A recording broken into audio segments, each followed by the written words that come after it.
Hello, welcome friends. In last session, we have discussed the meaning, importance and the forms of Memorandum of Association. So now in this session, we will discuss the Memorandum of Association and its content, or we can say clauses of the Memorandum of Association.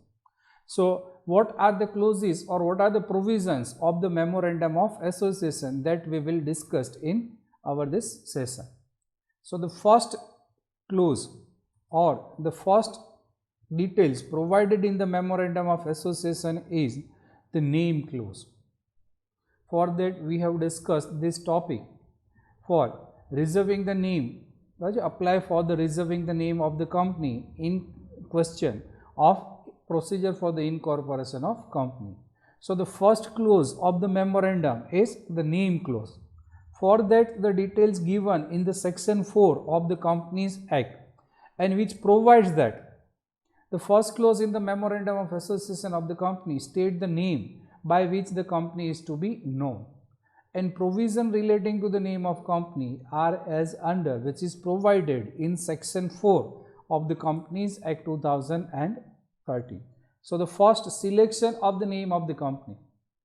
So for selecting the name of company, the last word of the name, કંપનીનું નામ તમારે જે કંઈ બી select કરવું હોય તો એના માટે પ્રોવિઝન જે સેક્શન 4માં આપેલી છે શું આપેલી છે આઈ થિંક બધા લોકોને ખબર હશે. The last word of the name, the limited or private limited OPC. તો તમે જોશો કોઈ પણ કંપની હોય તો કોઈ કંપનીનું નામ કંઈ પણ હોય, પણ અહીંયા આપણે કહીએ છીએ કે સફિક્સ મીન્સ કે નામની પાછળ જે કંઈ બી વર્ડ લાગતો હશે એ શું હશે તો કે લિમિટેડ. ઓકે, લિમિટેડ ક્યારે લખશું આપણે? In case of public limited. તો પબ્લિક લિમિટેડમાં પબ્લિક લિમિટેડ લખવાની જરૂર નથી, નામનો લાસ્ટ વર્ડ શું હશે? Limited. Limited means public limited. But if the type of company is your private company, then you have to write the last word of the name of the company are private limited company or PVT limited. તો આવા કેસમાં તમે શોર્ટમાં PVT limited એવું પણ લખી શકાય, private limited આ હોવું જોઈએ. અને ઓપીસી હોય તો ઓબ્વિયસલી ઓપીસી જે 1% કંપની છે એ પણ શું હોય છે? પ્રાઇવેટ લિમિટેડ કંપની જ હોય છે. તો ત્યાં તમારે પ્રાઇવેટ લિમિટેડ ઓપીસી એવું તમારે લખવું પડશે. So this provision is applicable for all the companies. The last word would be of the company according to the type of company. Exception means this provision is not applicable. So in case of section 8 company, what is section 8 company? So section 8 company is company incorporated for the charitable or educational purpose, or we can say company incorporated for not profit making object. And in that case we have already discussed the central government grant the license to incorporate a company without using the word limited or private limited. તો આવા કેસમાં section 8 company છે એને આ provision apply નથી થતી અને એને લાસ્ટ વર્ડ છે લિમિટેડ, પ્રાઇવેટ લિમિટેડ એવું લખવાની જરૂર નથી. અને ઓપીસી છે, ઓપીસી ક્યારેય પણ સેક્શન 8 કંપની ન બની શકે. બરાબર, તો આ પ્રોવિઝન છે નામમાં લાસ્ટ વર્ડ શું હોઈ શકે. Then names not allowed for the selection. તમારે કંઈ પણ નામ રાખી શકાશે પણ એના માટે અમુક ગાઈડલાઇન્સ છે, એના માટે અમુક રિસ્ટ્રિક્શન્સ છે. તો એવા કયા નામ છે કે જે તમે સિલેક્ટ નહીં કરી શકો? તો ફર્સ્ટ આપણને આપેલું છે the name of the company shall not be identical or very similar to the name of existing company. જે એક્ઝિસ્ટિંગ કંપની છે એનું જ નામ અથવા તો એનું બહુ જ સિમિલર, એના જેવું નથી પણ બહુ જ સિમિલર એવું નામ તમે રાખો, હા તો આ પરમિસેબલ નથી. જેમ કે તમારે કંપની ઇન્કોર્પોરેટ કરવી છે અને તમે નામ સજેસ્ટ કરશો, નામ સિલેક્ટ કરશો, શું નામ સિલેક્ટ કરશો તો કે રિલાયન્સ ઇન્ડસ્ટ્રીઝ લિમિટેડ. શું કામ? તો કે માર્કેટમાં એનું નામ છે, લોકો એને આ નામથી ઓળખે છે, તો આ જ નામથી આપણે કંપની બનાવો ને, કે જેમાં એના promoter, directors, line of business આ બધું અલગ હશે. So the name of the existing company, identical name with the existing company is not allowed for the selection. Okay, તો ઘણા લોકો સ્માર્ટ લોકો હોય કે શું કરશે કે વાંધો નહીં, આપણે રિલાયન્સનું નામ છે તો હવે અહીંયા શું કરીએ, ખાલી સ્પેલિંગમાં ચેન્જ કરી નાખીએ. પછી રિલાયન્સવાળા સ્પેલિંગ શું કરે છે તો કે RELIANCE આવો સ્પેલિંગ કરે છે, કાંઈ વાંધો નહીં. આપણે સ્પેલિંગ શું કરવો છે? RI કરી નાખો ને. પ્રોનાઉન્સિએશન તો સેમ થવાનું છે, પણ જ્યારે તમે નામ લખશો તો નામ તો બે અલગ છે. બરાબર. ઘણા કેસમાં અમુક લોકો શું કરશે તો કે રિલાયન્સ છે એની આગળ આપણે તો કે આગળ એક વર્ડ કરી નાખો પ્રિલાયન્સ. મિનિંગ તો કે મિનિંગની ખબર નથી, આપણે તો શું છે જે એક્ઝિસ્ટિંગ કંપનીની ગુડવિલ છે એનો બેનિફિટ લેવો. તો એટલા માટે અહીંયા એવું રિસ્ટ્રિક્શન છે, you can not select the name which is identical or very similar. Exactly same નથી, આઇડેન્ટિકલનો મિનિંગ છે exactly same, but which is very similar to the name of existing company, so it is not available. Then another restriction is the name which constituting the offence under any law. કોઈ પણ કાયદાના પ્રમાણે તો કે offence હોય, ગુનો હોય, અને આવું ક્યારે હશે તો કે જ્યારે કોઈ કંપનીનો રજિસ્ટર્ડ ટ્રેડમાર્ક હોય, બરાબર છે, કોઈ કંપનીનું લોગો હોય, તો એવા કેસમાં જે રજિસ્ટર્ડ ટ્રેડમાર્ક છે એને તમે યુઝ કરતા હોય, એવું નામ તમે રાખતા હોય, તો આવા કેસમાં પણ આ નામ પણ રાખી શકાય નહીં, બરાબર. જેમ કે અહીંયા આપણે એવું કહી શકીએ કે નેસ્લે કંપની છે, તો નેસ્લે કંપનીના ઘણા બધા ટ્રેડમાર્ક છે, નેસ્લેની ઘણી બધી પ્રોડક્ટ્સ છે કે નેસ્કેફે આવે છે, મેગી આવે છે, બરાબર. તો આવા કેસમાં આ જે કંઈ બી અલગ અલગ એની પ્રોડક્ટ્સ છે આ બધા શું છે, એના ટ્રેડમાર્ક છે. તો હવે તમે શું કરશો, નામ તો કે નેસ્લે નામ નથી રાખતા, બરાબર, પણ આ કેસમાં તમે નામ શું રાખશો, નેસ્કેફે. અને કોફીનો બિઝનેસ કરવો હોય તો નેસ્કોફી, બરાબર છે. આ બિઝનેસથી તમે તમારી કંપની રજિસ્ટર્ડ કરાવશો તો it constitute the offence under the provision of law relating to the trademarks and patents. So આવા નામ છે એ પણ પરમિસેબલ નથી. And another name which are undesirable in the opinion of the central government. એવા નામ છે કે જે કોઈ ઓફેન્સ નથી બનતા, કે જે પરમિસેબલ જેવા નામ આપણે રાખી શકીએ, પણ આવા નામ છે શું છે, અનડિઝાયરેબલ, અનિચ્છનીય છે. કોના દ્વારા, સેન્ટ્રલ ગવર્મેન્ટ દ્વારા. અને એના એક્ઝામ્પલ્સમાં અહીંયા આપણે લઈ શકીએ તો કે ટ્રસ્ટ, LLP, સોસાયટી, HUF, આવા બધા નામ છે એ તમે નહીં રાખી શકો. તો આનું રીઝન શું છે, it indicate the separate type of organisation. Trust નામ લખશો તો ઘણા લોકોને એવું લાગશે કે ભાઈ આ કોમર્શિયલ એન્ટિટી નથી, આ શું છે, એક ચેરિટેબલ અથવા તો નોન પ્રોફિટ મેકિંગ ઓર્ગેનાઇઝેશન છે. LLPની વાત કરીએ તો ત્યાં કંપની છે કે લિમિટેડ લાયબિલિટી પાર્ટનરશિપ છે, એમાં કન્ફ્યુઝન થશે. તો આવા જે કંઈ બી વર્ડ્સ કે બીજી ઓર્ગેનાઇઝેશન માટે, બીજા ફોર્મ ઓફ એન્ટિટી માટે યુઝ થતા હોય એવા નામ છે એ પણ સેન્ટ્રલ ગવર્મેન્ટની પરમિશન નથી મળતી. So the name of the company shall not be the identical or very similar to the name of the existing company, or it shall not be constituting the offence under the any law, or the undesirable in the opinion of the central government. So this are the restriction for the selection of name. Second, the names which requires the approval of the central government. હવે તો કે જો આવા નામ છે તમે select કરી શકશો, પણ ક્યારે સિલેક્ટ કરી શકશો તો કે ત્યાં આપણને આપેલું છે after obtaining the approval from the central government. તો આ નામ એવા નથી કે જે આઇડેન્ટિકલ છે, સિમિલર છે. This name are not constituting any offence under the law relating to the trademark or patent, or they are not undesirable in the opinion of the central government. But still you required the approval of the central government before using this name, and the purpose of this is this name suggests that your company is in connection with or which is approved by the government. આવા કંઈ પણ word તમે use કરતા હોય તો normally ત્યાં શું બનશે, લોકોમાં એવી ઇમ્પ્રેશન થશે કે આ કંપની જે ગવર્મેન્ટ સાથે કનેક્ટેડ છે, ગવર્મેન્ટ અપ્રૂવડ છે. તો ઓબ્વિયસલી આવી જ્યારે ઇમેજ ક્રિએટ થતી હોય તો આ કેસમાં જ્યારે આવા વર્ડ્સ આપણે યુઝ કરવા છે નામમાં, so in that case you require the approval of the central government. The name of the company shall not be registered with the name which contains the giving impression or the connection with the government or word as may be prescribe. તો તમારે એવા કોઈ નામ ન રાખવા જોઈએ કે જે ગવર્મેન્ટ સાથેનું તમારું કનેક્શન છે એવી કોઈ ઇમ્પ્રેશન ક્રિએટ કરતું હોય. લોકોમાં એવી ઇમેજ થાય કે આ તો સરકારી કંપની લાગે. And when the company is government company, the trust in the company will increase. તો આવી કોઈ ઇમેજ, ખોટી ઇમેજ છે, ઇમ્પ્રેશન ક્રિએટ ન થાય એટલા માટે આવા વર્ડ યુઝ ન કરવા જોઈએ. ઓકે, પણ છતાંય આપણે આ વર્ડ યુઝ કરવા છે તો આ વર્ડ્સના અમુક એક્ઝામ્પલ્સ મેં અહીંયા તમને આપેલા છે, જેમ કે national, union, central, federal, republic, president. તો આવા નામ તમારે યુઝ કરવા હોય થઈ શકશે, but you can not use such name without approval of the central government. જેનું અહીંયા એક એક્ઝામ્પલ લઈ શકાય, જો તમે ન્યૂઝ જોતા હોય તો એક ન્યૂઝ ચેનલ છે રિપબ્લિક ભારત, અર્નવ ગોસ્વામી એક ચેનલ સ્ટાર્ટ કરેલી છે જેનું નામ છે રિપબ્લિક ભારત હિન્દીમાં અને રિપબ્લિક ઇન્ડિયા એની ઇંગ્લિશ ચેનલ આપે. So he has select the name Republic, but for that he has to obtain the approval from the central government for using such name. તો આવા વર્ડ છે તમે નામમાં યુઝ કરી શકશો, પણ એના માટે સેન્ટ્રલ ગવર્મેન્ટની પરમિશન રિક્વાયર્ડ છે. Then application for the reservation of name. ચાલો, તો હવે નામ સિલેક્ટ કરવા માટે તો ત્યાં પણ આપેલું છે company has to apply in the form RUN, RUN.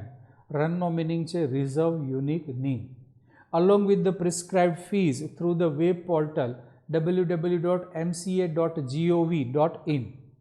તો આ કેસમાં જે આપણે આગળ જોયું હતું કે apply four the reservation of the name, તો એના માટેનું ફોર્મ આપણને આપેલું છે. ફોર્મ નામ છે એનું અહીંયા run, RUN, reserve unique name. So company which required to be incorporated, which is going to incorporate, so has to first of all apply for the reservation of name in the form run. Procedure by the ROC. Okay, તમે application કરો છો, આ કેસમાં તમે maximum 6 names છે કે જે ROCમાં તમે આપી શકો છો, એમાંથી જે નેમ્સ અવેલેબલ હોય. તો ROC છે શું પ્રોસિજર કરશે, તો ROC છે ચેક કરશે કે તમે જે નામ ઓપ્શન આપેલા છે એમાંથી એવા કોઈ નામ નથી ને કે જે એક્ઝિસ્ટિંગ કંપનીમાં હોય, કારણ કે ROC પાસે તો બધો ડેટા અવેલેબલ હશે. તો હવે આ નામની કોઈ એક્ઝિસ્ટિંગ કંપની નથી ને, તો કે ના નથી. આ નામ છે ક્યાંય કોન્સ્ટિટ્યુટિંગ the offence under the any લો, એવું પણ નથી, ના નથી. તો આ બધું જ વેરિફિકેશન કરશે, બધું જ ચેક કરશે, and finally they decide whether these names are available for the company or not. અને કંપની માટે જો અવેલેબલ હોય તો એ કંપની માટે થઈને આ નામ છે અને રિઝર્વ રાખશે. રિઝર્વ રાખશે મીન્સ, તો અહીંયા આપણે કહીએ છીએ કે જેમ તમે એપ્લિકેશન કરો છો એમ બીજા લોકોએ અપ્લાય કરેલું હોય, તો તમારી કંપની ઇનકોર્પોરેટ થાય ત્યાં સુધીમાં બીજી કોઈ કંપનીવાળા સેમ નામ છે એ રિઝર્વ રાખવા માટે અપ્લાય કરશે. તો એના માટે થઈને ROC જે તમારું નામ છે એ રિઝર્વ રાખી દેશે. તમે જે નામ સિલેક્ટ કરેલું છે એને રિઝર્વ રાખી દેશે અને બીજી કોઈ કંપનીને અલાઉ નહીં કરે. કેટલા ટાઈમ સુધી અલાઉ નહીં કરે, તો ત્યાં પણ આપેલું છે the registrar may reserve the name for 20 days in case of new company. નવી જ કંપની ઇન્કોર્પોરેટ કરવાની છે તો તમારે જે કંઈ મેમોરેન્ડમ આર્ટિકલ્સ આ બધું સબમિટ કરવાનું છે એના માટે તો કે 20 daysમાં તો આ બધી જ પ્રોસેસ છે એ કમ્પ્લીટ થઈ જવી જોઈએ. અને એટલા માટે થઈને તો આ ટાઈમ લિમિટ છે શું છે 20 days. Within 20 days you have to file the memorandum with the name of the company you have to file with the ROC. તો ત્યાં 20 દિવસમાં જો તમે ડોક્યુમેન્ટ સબમિટ નથી કરાવતા તો એવા કેસમાં હવે આ નામ છે તમારા માટે અવેલેબલ નહીં હોય. અને ફરીથી જો કદાચ બીજા કોઈને અલોટ નથી કરેલું તો એવા કેસમાં પણ ફરી પાછી તમારે આ જ પ્રોસિજર કરવી પડશે. You have to apply four the reservation of the name and ROC will reserve the name of the company for 60 days in case of existing company. Existing company છે એને પોતાનું નામ ચેન્જ કરવું છે તો એના માટે કંપનીઝ એક્ટમાં સેક્શન 13માં પ્રોવિઝન છે કે તમારે નામ ચેન્જ કરવું હોય તો સેન્ટ્રલ ગવર્મેન્ટની અપ્રુવલ રિક્વાયર્ડ છે. સેન્ટ્રલ ગવર્મેન્ટની અપ્રુવલ આવશે, સ્પેશિયલ રિઝોલ્યુશન પાસ કરવો પડે, તો એના માટે ટાઈમ રિક્વાયર્ડ છે. તો એક્ઝિસ્ટિંગ કંપનીને નામ ચેન્જ કરવું છે તો એના માટે આ નામ રિઝર્વ રહેશે ક્યાં સુધી, ફોર 60 days. નવી કંપનીમાં કોઈની પરમિશન લેવાની જરૂર નથી, કોઈ રિઝોલ્યુશન રિક્વાયર્ડ નથી, તો એટલા માટે વિધિન 20 days તમે મેમોરેન્ડમ સબમિટ કરી શકશો. પણ જો એક્ઝિસ્ટિંગ કંપની છે અને નામ ચેન્જ કરવું છે તો it requires lot of legal compliance. તો ત્યાં જે ટાઈમ લિમિટ છે એ શું છે 60 days, અને 60 days માટે ROC છે એ તમારું નામ રજિસ્ટર રિઝર્વ રાખશે. Clear? So this is the provision four name clause in the memorandum of association. Second, they have given the situation clause. Situation clause means registered office clause. જો નામને related બધી જ provision આપણે જોઈ લીધી કે ભાઈ કંપનીમાં તમારે નામ મેમોરેન્ડમમાં નામ રાખવાનું છે તો મેમોરેન્ડમમાં નામ સિલેક્ટ કેવી રીતે થશે, સીધું તો નામ નહીં આવી જાય ને. તો એના માટે થઈને આપણે પ્રોસિજર ડિસ્કસ કરેલી છે. Reservation for application for the reservation of the name, restriction for the selection of the name and procedure followed by the ROC. The second clause in the memorandum is a situation clause, or we can say registered office clause. So at the time of filing the memorandum with the ROC, you are not required to give the exact address of your registered office. you have to just provide the name of the state in which your registered office will be situated. તમારી કંપનીની registered office કયા સ્ટેટમાં હશે just એટલું જ તમારે inform કરવાનું છે. You are not required to give the exact address of your registered office. Say for example, if you want to establish your registered office in state of Gujarat, so in that case memorandum in situation clause you have to write only the name of the state. If you want to establish your registered office in the state of Maharashtra, then you have to apply for the incorporation of the company in the ROC of the Maharashtra, Mumbai, ROC Mumbai, and in which you have to give the name of the state of your registered office, and you have to give the name of the state as Maharashtra. So exact full address of the registered office is not required at the time of filing the memorandum.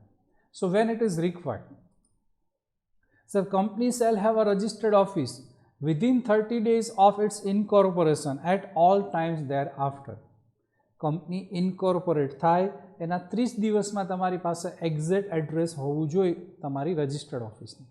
અને આ registered office દરેક company પાસે હોવી જોઈએ. ક્યાં સુધી હોવી જોઈએ? All the times there after, જ્યાં સુધી કંપનીનું એક્ઝિસ્ટન્સ છે ત્યાં સુધી કંપની પાસે એક રજિસ્ટર્ડ ઓફિસ હોવી જોઈએ. શું કામ રજિસ્ટર્ડ ઓફિસ હોવી જોઈએ? રીઝન કે દરેક કમ્યુનિકેશન છે કંપની સાથેનું એ કઈ જગ્યા ઉપર થશે તો કે રજિસ્ટર્ડ ઓફિસમાં. Then the company shall furnish the registrar a verification of his registered office within 30 days of its incorporation. તો ખાલી રજિસ્ટર્ડ ઓફિસનું એડ્રેસ આપ્યા હોય એટલે કામ પૂરું થઈ જાય? ઓકે ના, આ જે વિધિન 30 ડેઝ છે you have to provide the verification of your registered office. Okay, verification માટે તમે શું કરી શકો?